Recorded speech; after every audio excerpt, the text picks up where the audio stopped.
सर्वोच्च security committee है, सुबह 10 बजे ये बैठक बुलाई है राजीव। यानी कि रात की नींद अभी भी वो चैन से सोना चाहते हैं।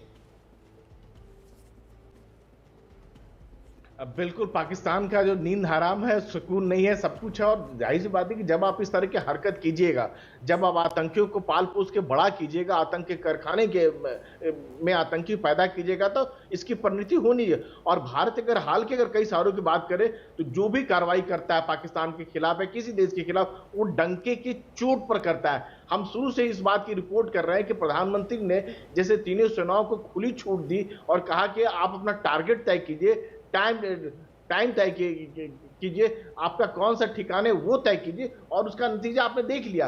1971 को याद कीजिए, जब सैम बहादुर जी इंदिरा गांधी से मिले थे तो इंदिरा गांधी ने कहा था कि आप पाकिस्तान को सबक सिखाइए। उस समय सैम बहादुर ने कहा था कि आप हमें 6 महीने का वक्त दीजिए क्योंकि बारिश का मौसम है। और उसका नतीजा क्या हुआ? पाकिस्तान 2 टुकड़ों में बंट गया।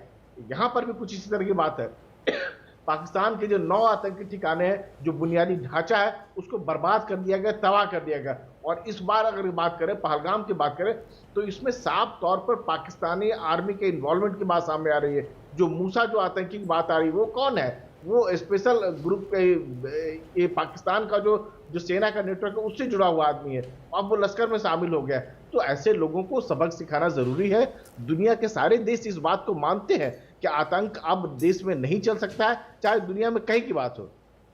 जी राजीव, आप पानी पी लीजिए। आपको लगातार बोलते हुए आपका गला सूख रहा है, लेकिन इस बीच हम आपके सामने पाकिस्तानी स्पोक्स पर्सन का की जानकारी आपके सामने रख देते हैं। उन्होंने अपने एक ट्वीट में ये स्वीकारा है कि भारत ने पाकिस्तान के भीतर 3 जगहों पर एयर स्ट्राइक की है। बहावलपुर, कोटली और मुजफ्फराबाद, ये 3 जगहों का उन्होंने जिक्र किया है और बताया है कि इन 3 जगहों पर भारत की तरफ से एयर स्ट्राइक की है।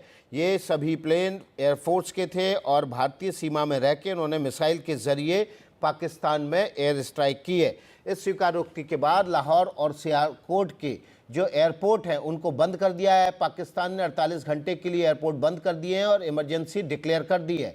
जो ब्रह्मोस मिसाइल का इस्तेमाल एयर स्ट्राइक में किया गया था, इस एयर स्ट्राइक में 8 सुखोई ने हिस्सा लिया था और भारतीय सीमा में रहते हुए इन सुखोई विमान के जरिए एयर स्ट्राइक की गई थी। लाहौर और सियालकोट के एयरपोर्ट में इमरजेंसी डिक्लेयर करते हुए उनको फिलहाल अगले 48 घंटे के लिए बंद कर दिया गया है।